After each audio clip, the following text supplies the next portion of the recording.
Déjà, bonjour à tous. J'espère que vous allez bien et que vous avez bien mangé ce matin. Bon petit déjeuner. Et puis, j'espère que Georges Combe vous a comblé, comme son nom l'indique. Oui. Et donc, on va revenir un petit peu sur le sujet du monde imaginal, qui se dit en arabe Alam el-Mithal, textuellement monde de l'imaginal. Et c'est un travail que j'ai essayé de faire et qui embrasse un texte qui s'appelle Le langage des oiseaux, écrit par un auteur soufi qui s'appelle Attar, qui a vécu au Moyen Âge en Iran. On revient sur l'Iran. N'oubliez pas que Georges Combe a parlé de Téhéran. On revient en Iran.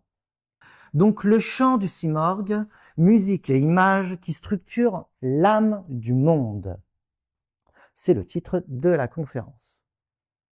Je vais commencer par faire une archéologie de la pensée, une archéologie textuelle, pour découvrir l'origine du simorgue. Alors le terme, peut-être vous le connaissez pas, le nom simorgue, peut-être vous ne le connaissez pas, ce n'est pas grave, parce que je vais le décortiquer juste après. Pour l'instant, juste concevez que cet animal s'appelle le simorgue. Ici, nous sommes dans une coupe persane d'origine sassanide, et les textes sassanides, donc pré-islamiques, c'est l'empire sassanide de Perse, à l'époque de Byzance, appelait cet oiseau simorgue Sa'ena. Sa'ena. Il était iconographié de cette manière. Tout est symbolique, tout a une importance, sa position, disons, l'auréole, parce que c'est vraiment comme une forme d'auréole qui l'entoure, le fait qu'il soit déposé dans un plat royal. Autre coupole, là vous pouvez le remarquer, il est encore situé ici, vous le voyez très bien, regardez, il est également là, là, là, là, époque sassanide. Autre coupe, d'origine persane. Ici, nous sommes dans une fresque d'origine sogdienne. Alors les Sogdiens sont très importants puisqu'ils maîtrisaient la route de la soie, les 3000 à 5000 kilomètres de distance entre la Chine et Constantinople. C'est eux qui étaient les maîtres de la route de la soie durant des siècles et des siècles. Ce sont des iranophones, ce ne sont pas des Iraniens tels qu'on l'entend aujourd'hui. Leur, disons, région est aujourd'hui l'Ouzbékistan. Donc on trouve ça en Ouzbékistan. On trouve ça aussi à Tachkent, c'est la capitale de l'Ouzbékistan. Tadjikistan également. On est en Asie centrale.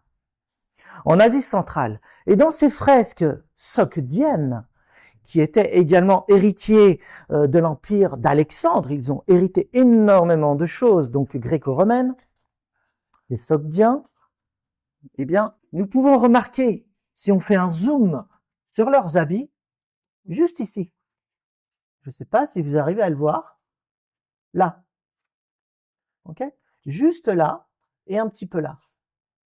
C'est le simorgue ou le Sa'ena sur leurs vêtements. Il est présent là. Vous le voyez? Il est là aussi, là.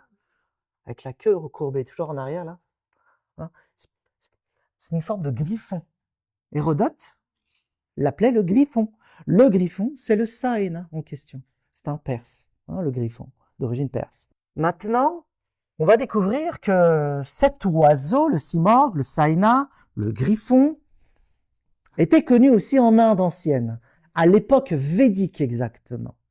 Ici, c'est un autel de feu védique. Et dans cet autel de feu védique, qui s'intitule Agni Shiyana, en termes français, Agni, c'est le feu, vous l'avez dans le terme igné, et Shiyana, c'est la prononciation sanskrite de Saena. Saena, Shiyana. Qu'est-ce que cela signifie? L'oiseau de feu. Vous avez ici la construction d'un autel védique avec, ça c'est vraiment, là on va mettre le feu ici, là vous voyez? Ça on va mettre le feu, et on ne pensez surtout pas que c'est petit. On va voir avec les photos que cet oiseau, autel de feu, est gigantesque. Donc ça, c'est tiré d'un ouvrage d'exposition, disons, de l'autel de feu védique, Siana, Shiana, c'est une transcription, peu importe. Suparna, en sanskrit, veut dire oiseau.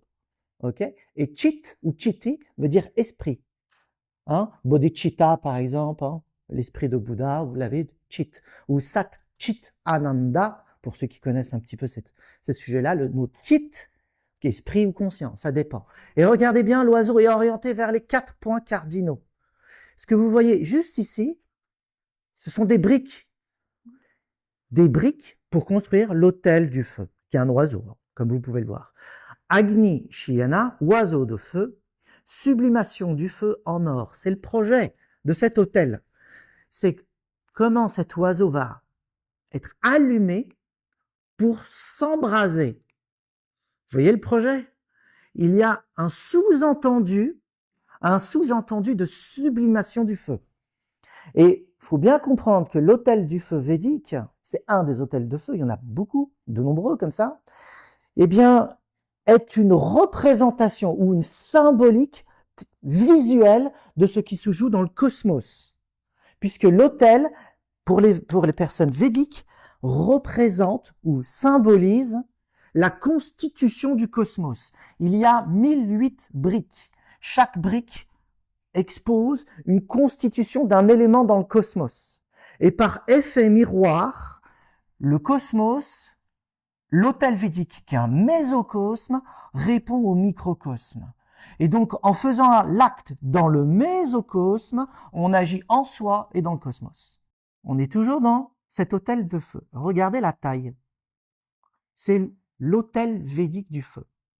Là, ils sont en train de comptabiliser le nombre de briques. Vous voyez, numéro 70, il y en a 1008.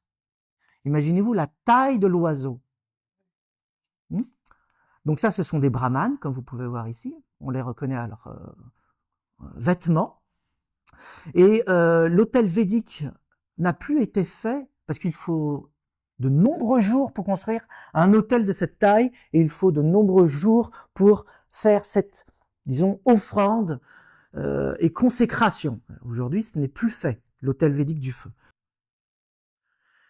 Maintenant, on va voir un petit peu. Vous avez vu qu'on est allé chez les Sassanides, on est allé chez les Sogdiens, on est allé faire un tour chez les Védiques, et donc l'islam a hérité de tout ça. A hérité. Le simorgue dans l'islam est une survivance de mythes zoroastriens, puisque ce majestueux oiseau est présent, j'ai mis un O exprès, majuscule, hein, est présent dans les textes zoroastriens sous le nom de Saena. Les anciens textes zoroastriens accolés à côté du nom Saena, oiseau, qui en persan se dit Marara. Donc ça, c'est de l'avestique, c'est le perse ancien, ça veut dire oiseau. Marara, oiseau. Puis l'orthographe évolua pour donner le nom de Sen Muru. Et enfin le perse, Si Murr. Donc vous voyez bien l'évolution. Marara, c'est Murr à la fin, que nous on prononce morgue. Si morgue. Ça, c'est oiseau, cette partie-là du mot. On va voir après ça.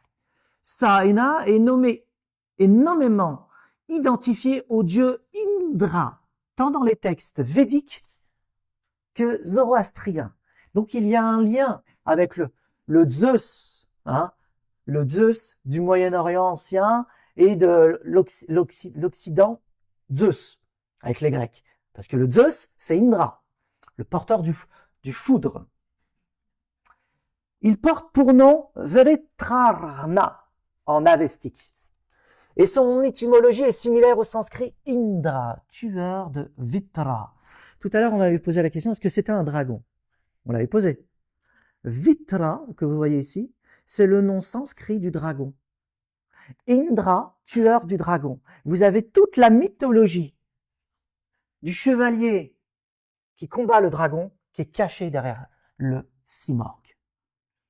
C'est celui qui va pourfendre et le dragon, et à savoir que Vitra, en sanskrit, veut dire celui qui obstrue, celui qui empêche, celui qui bouche. Ce n'est d'autre que le mental qui empêche la lumière infinie de passer en soi. dans les textes sanscrits. Et pour les zoroastriens, Indra, ou l'oiseau simorgue, c'est lorsque l'âme s'embrase et que le mental laisse passer la lumière infinie. Vous comprenez le lien? L'Avesta nous informe qu'il est enveloppé du Varna. C'est la façon de le prononcer. On appelle ça le Varna. C'est le pouvoir absolu du Dieu créateur, si vous voulez, dans le zoroastrisme. Ahura Mazda.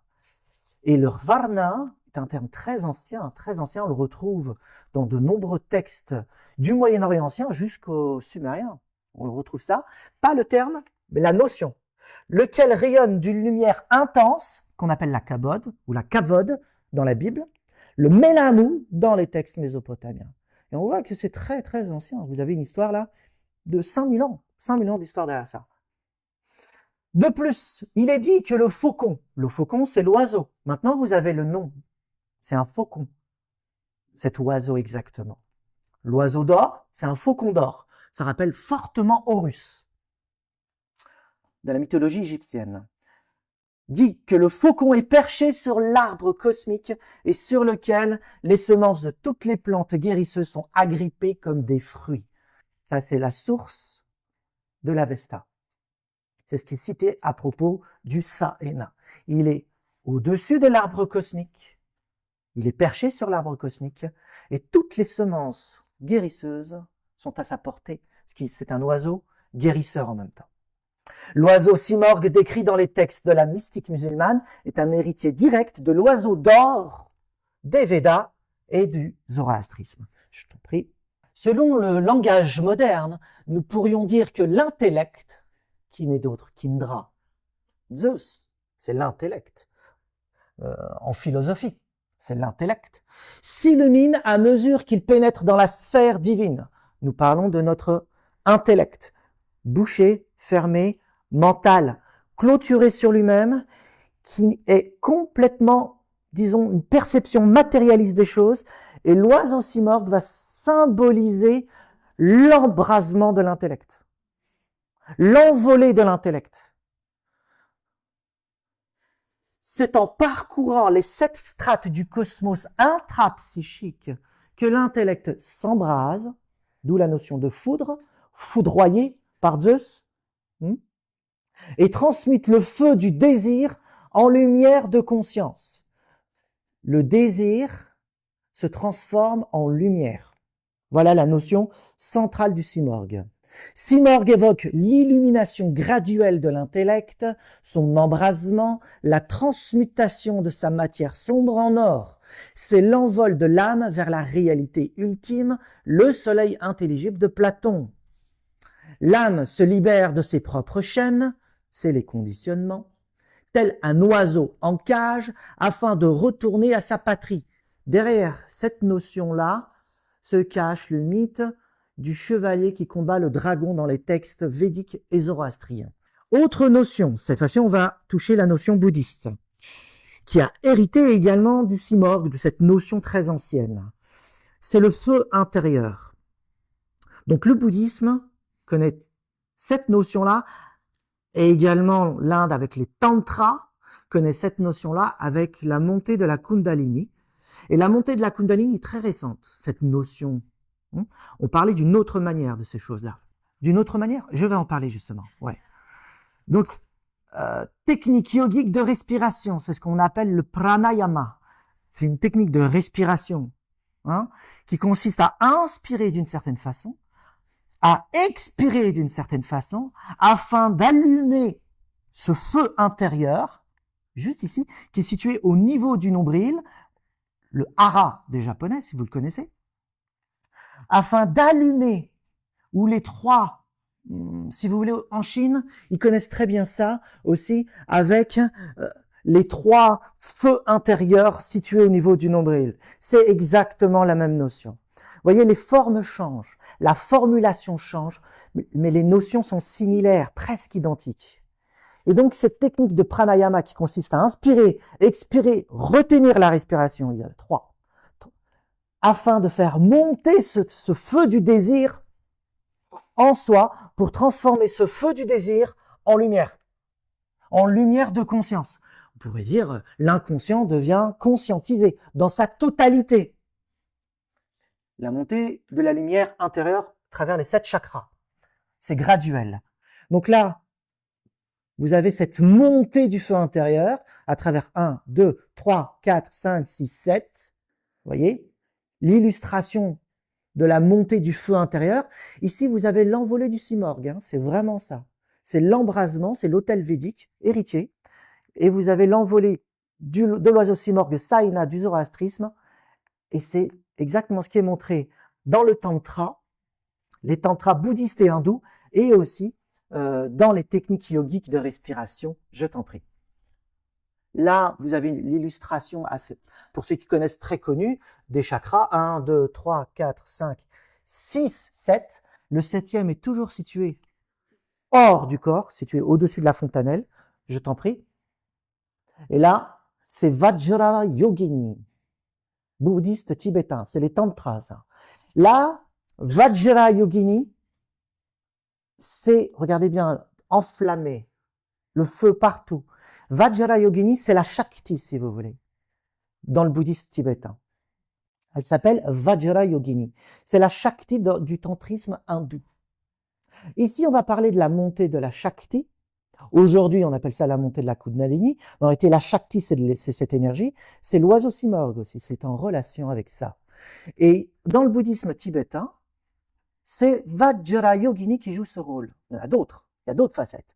Et l'embrasement, vous le voyez très bien, la rougeoyante, la foudroyante, elle est courroucée parce qu'elle va détruire l'ignorance. Ce que vous voyez sous les pieds là, c'est l'ignorance. Donc, 3 illustrations différentes pour évoquer la même chose. Je dirais même invoquer. L'autel védique du rite dessine une image de faucon.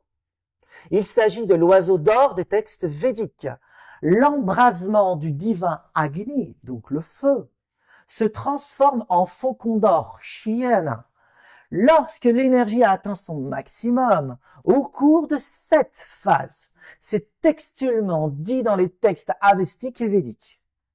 Donc vous voyez, cette montée de la Kundalini, comme on l'appelle aujourd'hui, est très ancienne. C'est juste une reformulation. De cet acte, Brahman se métamorphose alors en Brahma. 2 concepts complètement différents. Brahman, c'est l'absolu. C'est l'impensable, c'est l'incommensurable. C'est ce qui est inimaginable. C'est ce qui est situé au-delà de l'espace et du temps. C'est l'ambiant même de Platon. Tandis que Brahma, c'est le Dieu créateur.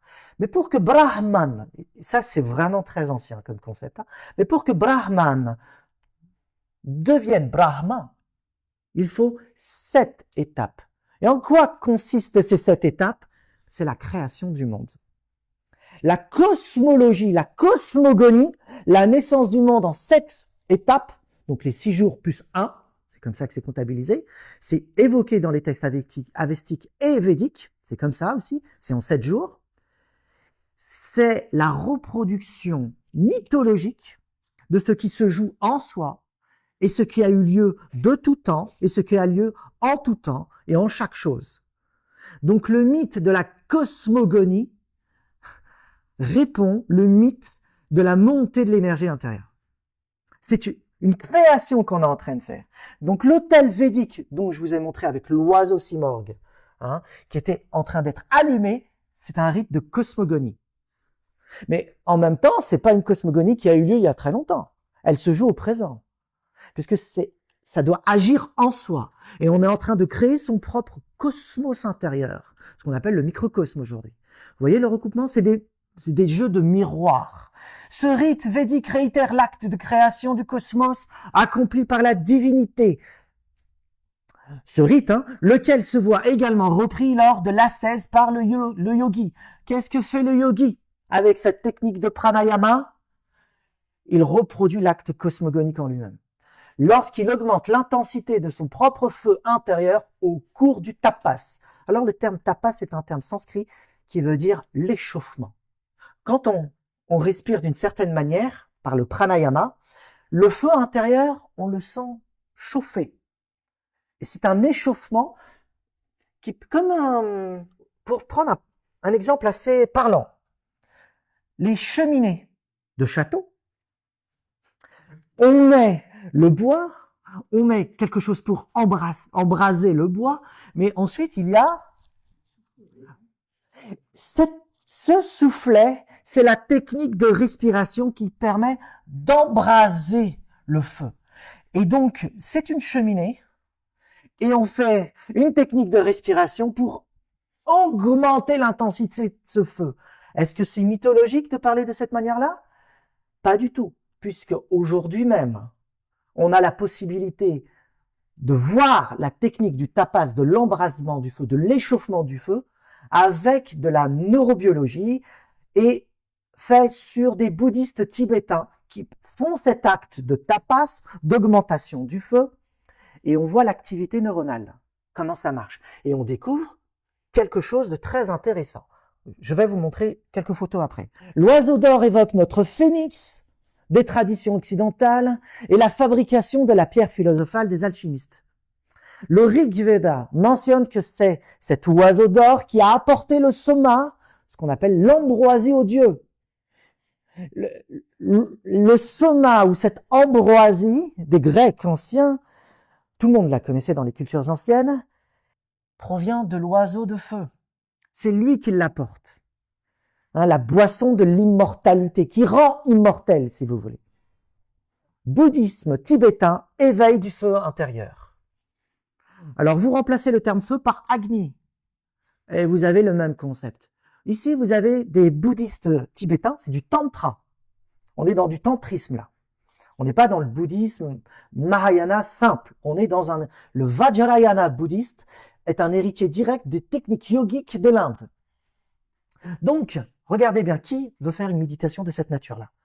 On vous dit aujourd'hui, allez méditer. Chauffer, belle salle, beau coussin, belle musique. Mais qui est prêt à se lancer dans cette aventure? C'est ça la méditation yogique, la réelle, le réel. Hein. C'est, on va dans des lieux insolites, difficiles, dans des endroits isolés, là où c'est inconfortable pour briser son petit confort personnel. On utilise des techniques de respiration. Là, il est en train d'en utiliser une, là. On le voit à travers sa gestuelle, comme ça. Il est en train de retenir sa respiration. Qu'est-ce que font ces messieurs? Ils éveillent le feu intérieur par la technique du pranayama. Ça s'appelle le Tummo dans le bouddhisme tibétain. T-U-M-M-O, le Tummo. Je t'en prie. Voici des illustrations de cette technique-là que vous pouvez voir mettre là. Donc là, vous avez, regardez bien le feu, vous le voyez là. Hein? Qu'est-ce qui se passe? Comment on peut voir que ça marche, ce feu intérieur? Eh bien, on leur met des vêtements. Voici des techniques que les Occidentaux ont utilisées pour voir si ça marchait vraiment. Eux, ils rigolent, ils sont là en train de dire « Mais oui, ça marche, pourquoi tu ne me crois pas ?» Allez, pose un vêtement mouillé sur moi. Mouillé. Imaginez-vous ce châle complètement mouillé. Tout ça, c'est mouillé. On va à la neige. Ensuite, je fais ma technique de respiration et en disons, quelques minutes, disons 10 à 20 minutes, le châle est sec. Il est chaud. Et lui, il n'est pas en hypothermie, il n'a pas froid. Et on se dit, mais comment c'est possible?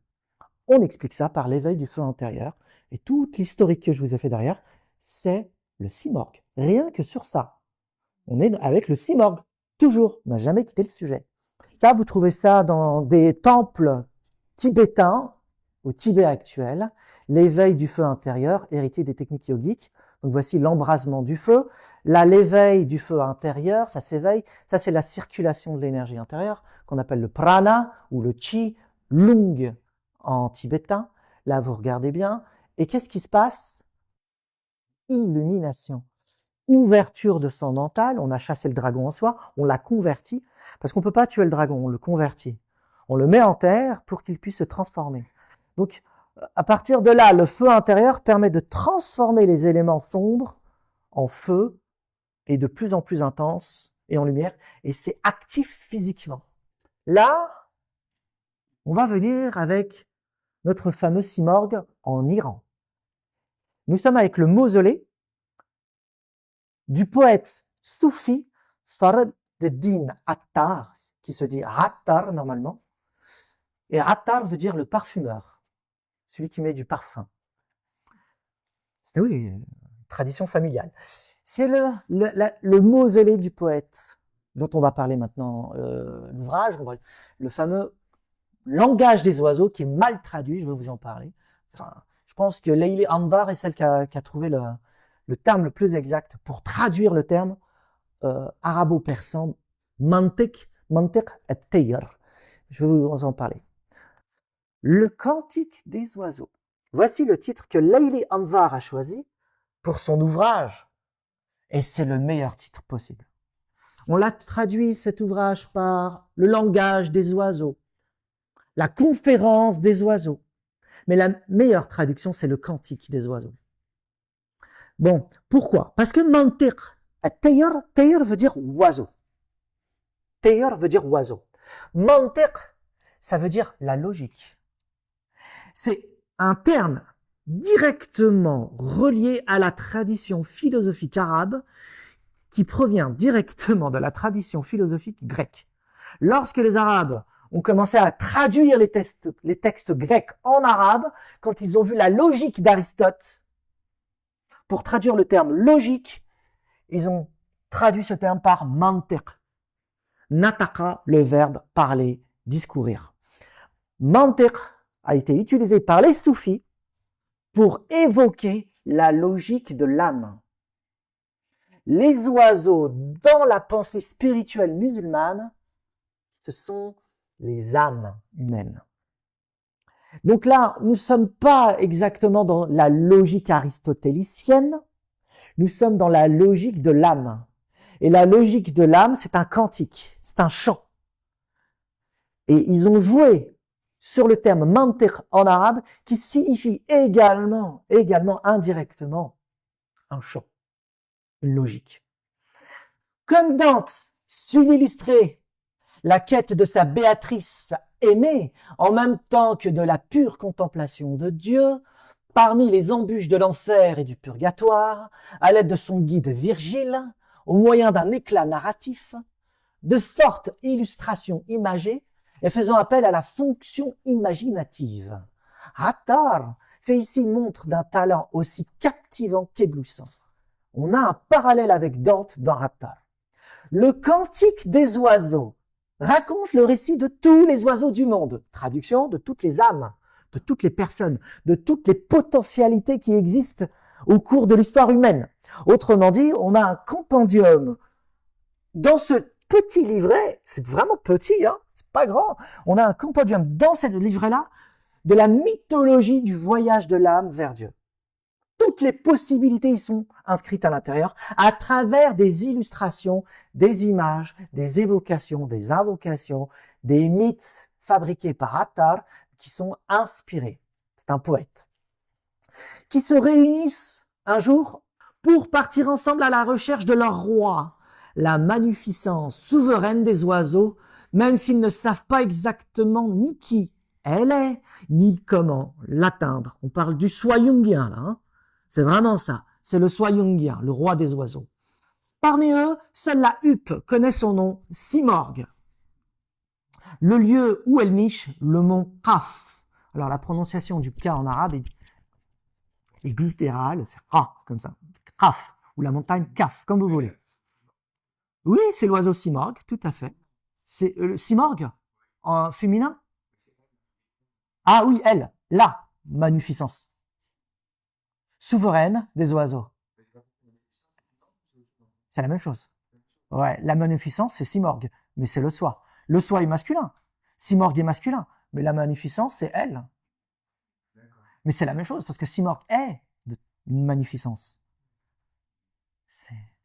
Il présente cette image-là. De toute façon, il est androgyne. Le soi est androgyne. Pas hermaphrodite, androgyne. C'est pas la même chose. Parmi eux, seule la huppe connaît son nom, Simorgue, le lieu où elle niche, le mont Qaf. Le terme Qaf est d'origine zoroastrienne également. C'est la fameuse montagne cosmique. Et le chemin qui mène à elle, les 7 vallées. Ça vous rappelle pas quelque chose? Donc, dans le Cantique des oiseaux, Attar nous parle d'un voyage vers le roi des oiseaux. Des millions d'oiseaux partent à la quête du roi des Simorgues. La huppe est le guide. La huppe, l'oiseau, est le guide dans ce Cantique des oiseaux. On nous explique qu'il va y avoir des embûches, des problèmes à traverser et 7 grandes vallées. Ça résonne, non? Elle sait tout, c'est-à-dire cette magnificence, ou ce soit, comme vous voulez. Tout cela car elle a... Ah oui, pardon, la huppe. Elle sait tout, car elle a accompagné le roi Salomon dans ses voyages à travers le monde. Ça, c'est coranique. Dans le Coran, exactement dans la Bible, c'est la même chose. Le roi Salomon est vu comme le roi du monde. Un Pantocrator, si vous voulez. Le roi du cosmos également. Et comme c'est un roi du monde, il connaît tout. Et dans le Coran, le roi Salomon est accompagné de la huppe, qui l'envoie vers la reine de Saba. Et la huppe joue le rôle de messager entre les mondes. Ça nous envoie vers d'autres dimensions de compréhension. On va en rester là, je t'en prie. La huppe, en arabe, est là. On passe de la mythologie à l'audition. Les images, les mythologies, à quelque chose qui s'éveille de l'ordre de l'écoute. La huppe, hud en arabe, donc devient le guide, hadi en arabe. Vous entendez la sonorité hud, hadi, c'est la même. Attar joue sur la sonorité énormément pour nous faire comprendre quelque chose, je vais en parler, qui saura mener la troupe des oiseaux à destination. Autrement dit, dans le langage des oiseaux ou le cantique des oiseaux, on parle de toute personne qui va s'aventurer vers le chemin spirituel. Les embûches qu'il rencontrera, que cette personne va rencontrer, les problèmes, les soucis, les bonheurs, les joies, les malveillances, toutes les possibilités. Et à la fin, ils ne sont que 30 parmi les millions à arriver à terme. Et il l'a choisi exprès le terme 30. C'est pas pour nous dire, oh, ils sont peu nombreux qui arrivent. C'est vrai. Parmi les millions, on n'en a que 30. C'est pas beaucoup. Mais il va jouer sur la sonorité du terme simorgue. Je vais vous le montrer. C'est la première paronomase hautement éclatante du songe éveillé. C'est un état de conscience modifié. Songe éveillé. Qu'est ce cantique? Voilà. Et dont le poète inspiré, enflammé la figure. C'est un yogi, hein. Elle sera suivie de toute une série de jeux de mots, homonymie, allitération, assonance, homographie et autres paronymies, car pour les poètes qui perçoivent le monde imaginal, le langage est porteur de vérité dans sa structure même. Donc le monde imaginal, c'est pas juste un jeu d'images. Pour les soufis, c'est aussi un jeu d'écoute. C'est un chant. Maintenant, vous pouvez comprendre un petit peu le titre de la conférence, le chant du simorgue. Le chant du simorgue, c'est un appel, c'est une écoute, c'est des images, comme je vous ai montré. Il y a une activité intérieure, c'est le feu. Donc, ça embrasse une totalité, l'entièreté de l'être, le sens, les sens, l'âme et l'esprit.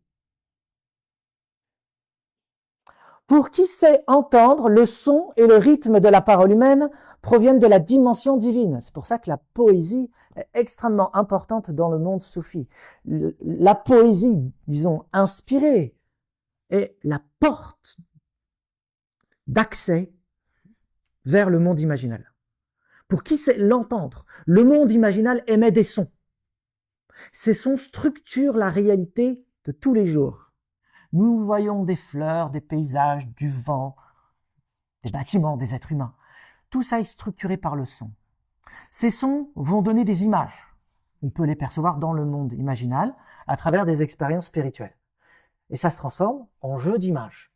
Et ces jeux d'images sont organisés, comme le langage, organisés d'une manière analogique. D'où la logique des oiseaux, dont je vous ai parlé tout à l'heure.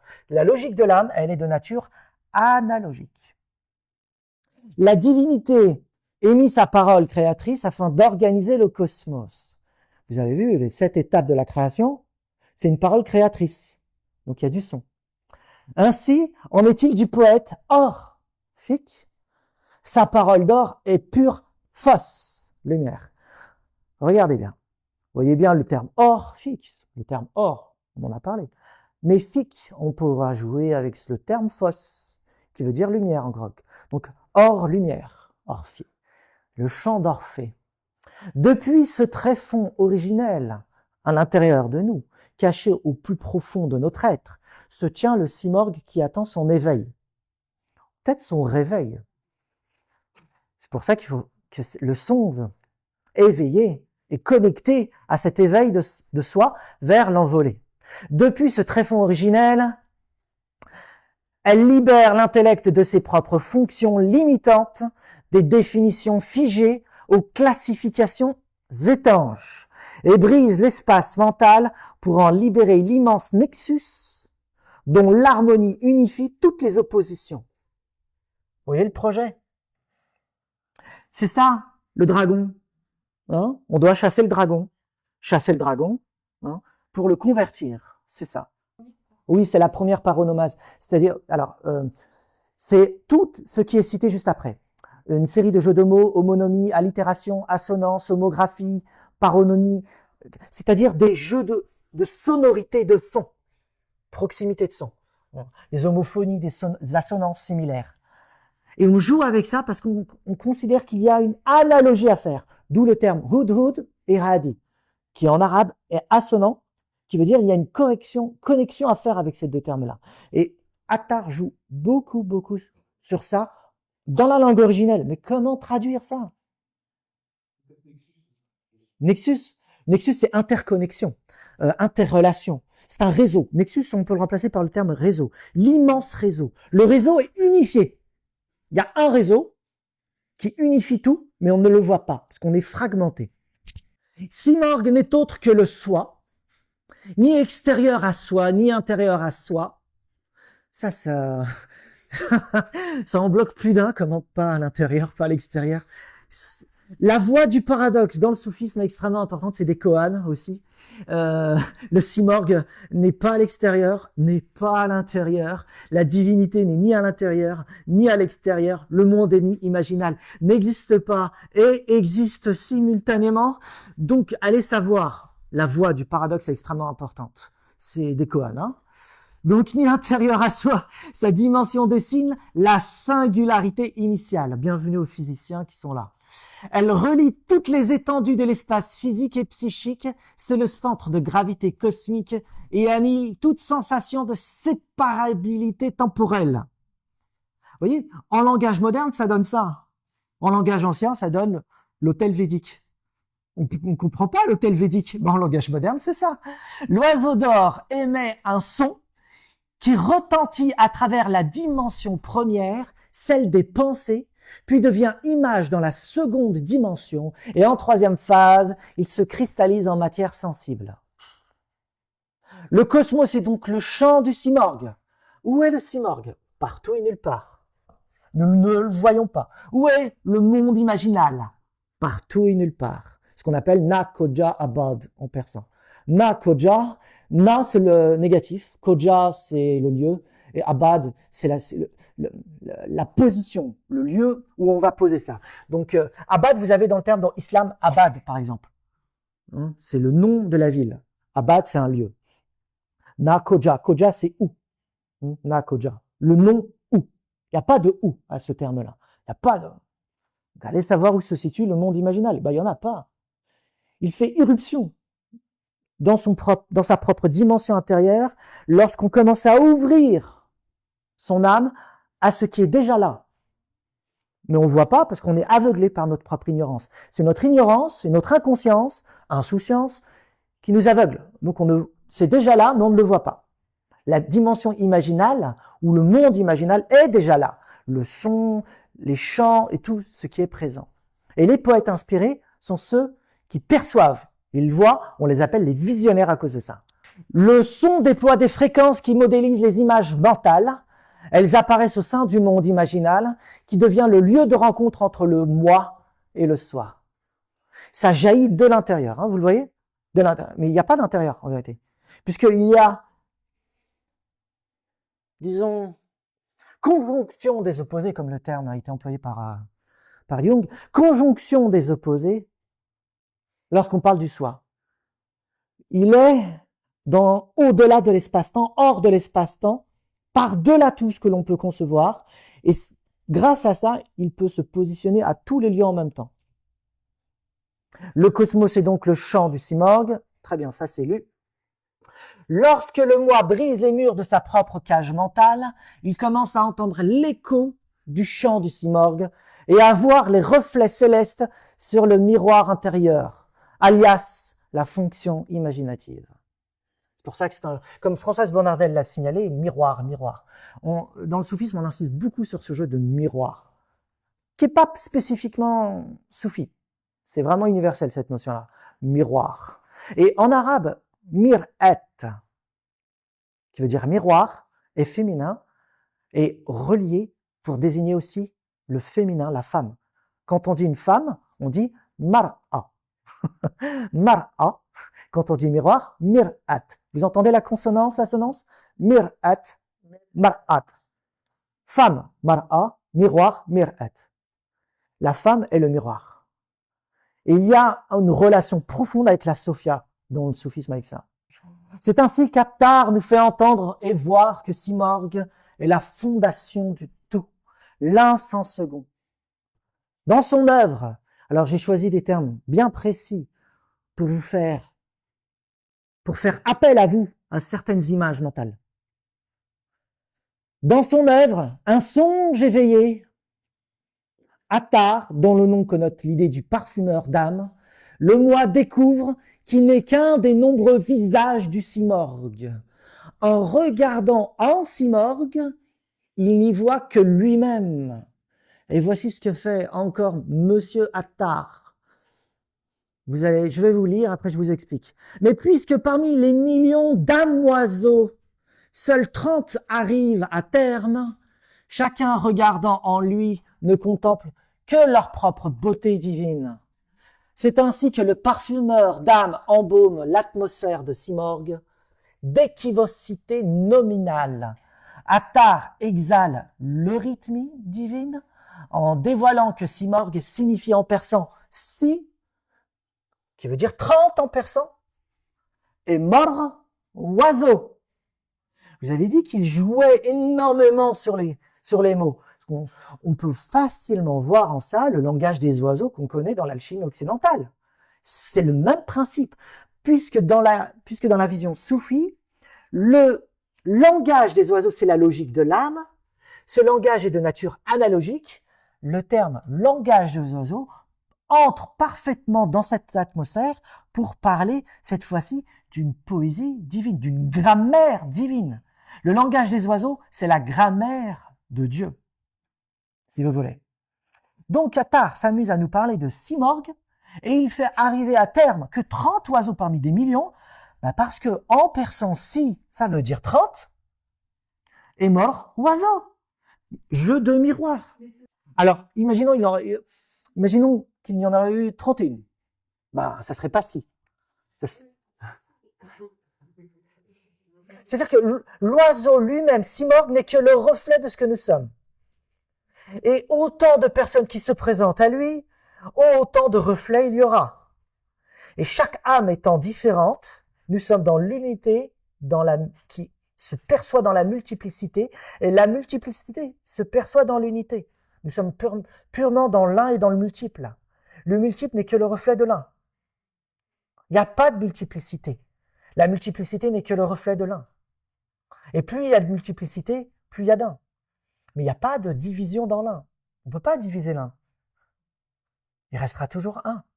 Il se multiplie à l'infini. À vous de voir ce que cela signifie. Donc ça veut dire que le Simorgue se trouve dans une plante, se trouve dans le vent, se trouve dans la rivière, il se trouve dans des endroits insolites, se trouve dans la crasse, dans les lieux que personne ne veut aller, chez une personne mendiante, partout. Mais nous, on regarde que les belles choses parce qu'on pense qu'il est là, que les choses satisfaisantes. En réalité, il est même dans la crasse. Dès lors, le nom même du souverain ne renvoie pas à ce qu'il désigne, c'est très important, mais un jeu de miroirs. Il est polymorphe, protéiforme, et donc sans forme. Voilà, le soi. Vous voulez comprendre le soi? Si déjà on arrive à comprendre ça, c'est pas mal. Son chant polyphonique s'accorde sur la tonalité fondamentale. Il y a eu, on a parlé à un moment de tonalité fondamentale en musique. Elle est là. Ici, c'est Attar, une sculpture de Attar faite devant son mausolée. Si vous allez un jour à Nishapur, en Iran, alors c'est dans la route de la soie, hein, ça n'existe plus la route de la soie, mais ça faisait partie de la route de la soie. Et donc, vous pouvez voir cette belle sculpture et son beau mausolée que je vous ai présenté précédemment. Et là, c'est un peintre qui a peint Attar, vous voyez la ressemblance, qui a peint Attar dans le monde imaginal, ce qu'il voit, ce qu'il perçoit, ce qu'il entend. Là, vous avez en peinture le monde imaginal dans la tradition iranienne. Ensuite, vous avez cette fameuse Sophia, qui est le Simorgue, d'origine zoroastrienne, grâce à ça on peut le voir, hein, qui est un état de méditation. J'ai choisi ça parce qu'elle exprime réellement l'idée du Simorgue, qui est l'aimer. Parce que derrière toute cette aventure, il y a également un chant de troubadour, qui est l'amour, l'amant et l'aimer. Toute une mythologie, toute une spiritualité qui tourne autour de ça. C'est évoqué dans le texte, mais dans la tradition soufie également. Je t'en prie. Le feu du désir se transforme en pur amour. C'est l'amant et l'aimer. Le moi et le soi, si vous voulez. Et on est dans une compassion tellement puissante, tellement grande, qu'il n'y a pas de séparation. Dernière phase, après je vous passe une musique. Je vous ai pris un extrait de Attar pour que vous puissiez entendre et sentir un petit peu le contenu. Or, ils virent un jour, tout en haut d'un balcon, une jeune fille assise. Je vous l'ai montré précédemment. C'était une chrétienne, un être à l'âme pure, avancé dans la gnose et dans la connaissance de la voix du Christ. Au ciel de la beauté, elle était un soleil, mais un soleil de gloire qui n'a pas de couchant. Jaloux de son reflet, l'astre du jour était plus jaune que les amants languissant dans sa rue. Quiconque avait le cœur accroché à ses boucles saignait dans son désir la ceinture des chrétiens. Quiconque pesait son âme au rubis de ses lèvres perdait la tête avant de faire un passionnante. Ses cheveux embaumaient la brise du matin et plongeaient tout Byzance dans un frisson de musc. Ses yeux jetaient le trouble en plein cœur des amants. Les deux arcs, c'est les sourcils, les deux arcs parfaits formés par ses sourcils, un seul de ses regards décochés aux amants, ça devient des archers. Le regard devient l'archer, devient Eros. Un seul de ses regards décochés aux amants leur faisait oublier et leur âme et leur vie. Arche sur son visage, aussi beau que la lune c'est le visage. Ses sourcils attiraient tous les regards épris. Et quand elle accordait un regard de douceur, elle prenait au filet centaines d'amoureux. Sous ses boucles de jais, son visage éclatant était d'une braise, d'ardeur débordante. Dernier passage. Le rubis de ses lèvres assoiffait ses amants, ses yeux, narcisses ivres, offraient 1000 poignards. Tous ceux qui assoiffaient aspiraient à sa source avaient le cœur percé par des fils acérés, de sa bouche aussi menue que le chat d'une aiguille. Ainsi ceux qui disaient qu'ils en savaient quoi dire ne savaient pas, les ignorants, ce qu'ils disaient. Sa taille était très fine, ceinte comme un cheveu. Elle avait au menton une fossette argentée. Semblable aux mots du Christ, ces mots soufflaient la vie. Un extrait. Vous êtes dans la Sophia, vous êtes avec le Simorgue, c'est la rencontre du Simorgue, ça. Hein, faut pas. Et là, la rencontre du Simorgue, imagée par le même peintre. Vous voyez un petit peu les oiseaux, l'image du monde imaginal, la manière dont c'est perçu, le mouvement, la danse, l'ondulation, les oscillations, les rythmes, hein, le son. Vous avez le moi et le soi qui tombent amoureux. Et je vais vous mettre une petite chansonnette pour accompagner cette présente peinture et on aura fini. C'est un poème de Attar, en langue originelle, en persan. پادشاها پادشاها جرم ما را درگذار ما گنهکاریم و تو آمرزگار تو نکوکاری و ما بد کرده ایم جرم بی پایان و بی حد کرده ایم سالها در فسق و عصیان گشته ایم آخر از کرده پشیمان گشته ایم دایما در بند عصیان بوده ایم هم قرین نفس و شیطان بوده ایم بی گنه نگذشته بر ما ساعتی بی گنه نگذشته بر ما ساعتی با حضور دل نکرده طاعتی بر در آمد بنده بگریخته بر در آمد بنده بگریخته آبروی خود به عصیان ریخته مغفرت دارد امید از لطف تو زان که خود فرموده ای لا تقنطوا بحر الطاف تو بی پایان بود بحر الطاف تو بی پایان بود ناامید از رحمتت شیطان بود نفس و شیطان زد کریما راه من رحمتت باشد شفاعت خواه من چشم دارم کز گنه پاکم کنی پیش از آن کاندر جهان خاکم کنی اندر آن دم کز بدن جانم بری اندر آن دم کز بدن جانم بری از جهان با نور ایمانم بری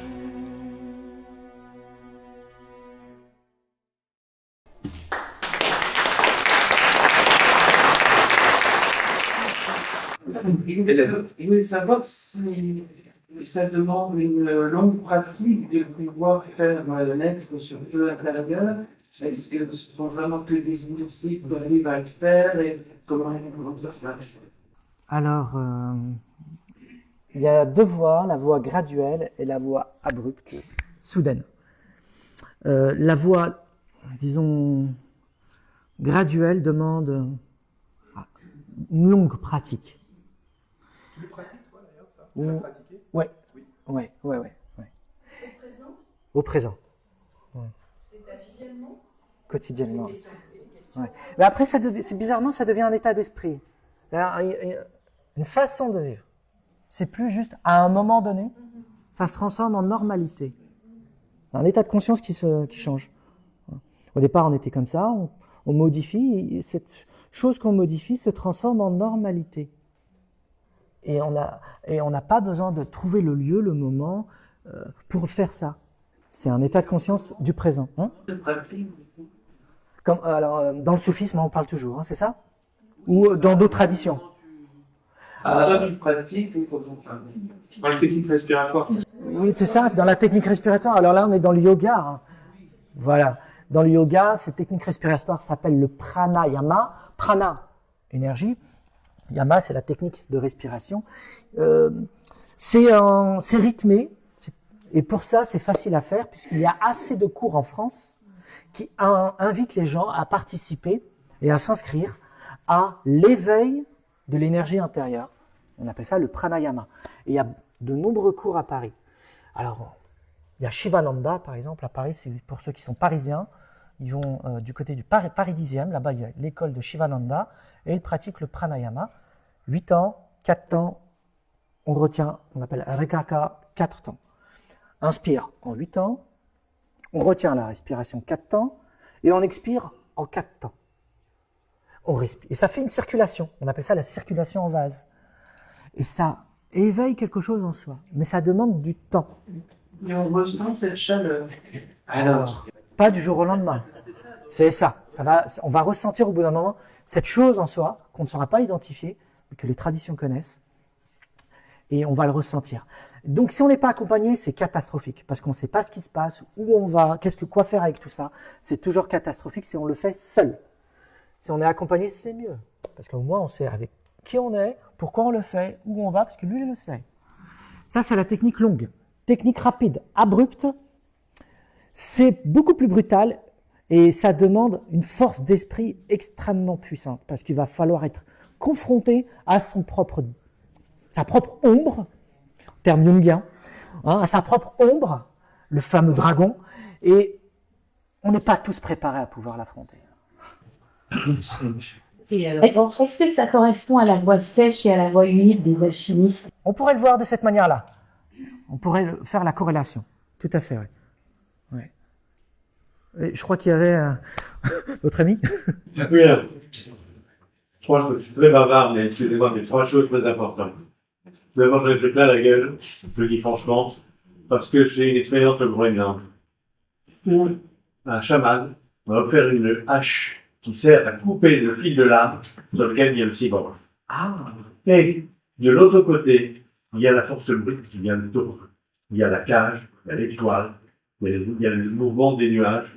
Il y a de l'autre côté, il y a la matière, il y a l'arbre, il y a les taureaux. Si j'avais su que c'était ça, j'aurais amené cette hache, qui est tout à fait extraordinaire, et qui l'accompagnait lorsqu'il faisait ses rituels, puisque je l'accompagnais, il m'a reconnu en tant que druide, il m'a reconnu comme étant initié comme lui. Il faisait avec un tambour une rythmique, et oui, extrêmement profond, beaucoup plus grave que ce que je peux faire, ce qui permettait, il faisait tourner sa hache au-dessus du corps du mourant, et quand le fil de lame a été coupé, il m'a dit l'âme est partie, et il m'a donné cette hache, parce qu'il m'a dit je te reconnais, je te donne. Ça, c'est la première intervention. Deuxième intervention, les chakras. J'ai retrouvé un lien avec les séphirotes. Les séphirotes hébraïques, qui sont tout à fait le cheminement d'une montée du royaume terrestre vers le royaume spirituel. La dernière porte, la deuxième porte qu'on ne peut pas ouvrir, car toute la puissance est là. Ça, c'est la deuxième observation. Troisième observation, l'intériorité de soi et l'extériorité de soi. Ça, c'est l'expérience druidique. C'est-à-dire que l'être n'est qu'une composante interne de la dimension de la matérialité et de l'immatérialité de l'univers. Nous sommes en continuité absolue, intériorité, extériorité. Voilà ce que je pense. Charles,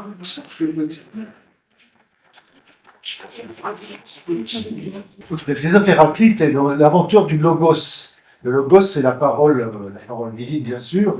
Il arrive un petit peu avant Platon, c'est un philosophe présocratique, et il arrive un petit peu après Anaxagore de Clazomène, qui lui met en évidence le psychisme universel. C'est l'inventeur de l'intellect, on parlera à Platon dans le fait, par exemple. Bon, Héraclite, c'est, oui, le nom tout à fait, c'est Anaxagore de Clazomène. Mais Héraclite, d'Éphèse, mineur, il a repris le logos. Le logos, dans le monde chrétien, on sait très bien, c'est la parole divine, c'est la respiration, etc.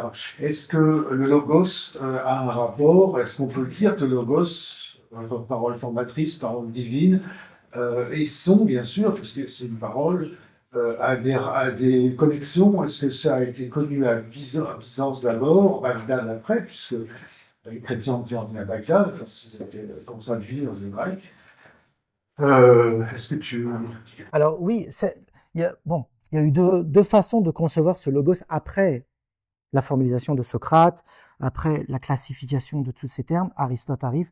Il y a eu deux formes, aristotélicienne et platonicienne, ce fameux logos. Et ensuite, on arrive dans le monde musulman avec Averroès et Avicenne. L'un est visionnaire et inclut une perception profonde, intérieure, héritière de toutes ces traditions d'ailleurs, d'une manière indirecte, peut-être directe aussi, on ne sait pas. Et on a Averroès de l'autre côté du monde, en Andalousie, qui est une logique aristotélicienne pure. Le logos, on peut le concevoir selon cette voie ou cette voie. Dans le monde spirituel, on est avicénien. Forcément, on n'est pas Averroès. On est avicénien, donc on a un aspect du logos qui est feu aussi, qui est un logos qui est écho, parlant, immédiatement, pas au passé. On n'est pas dans une vision temporelle du logos. On est dans une vision de l'immédiateté du logos. Et avec ça, on peut faire une jonction avec le Lug, le dieu celte, ma mythomologie. Et si on plonge dans le monde latin, lux, lumière, on voit très bien de quoi on parle. Logos, lux, lumière. On est dedans. On est avicénien.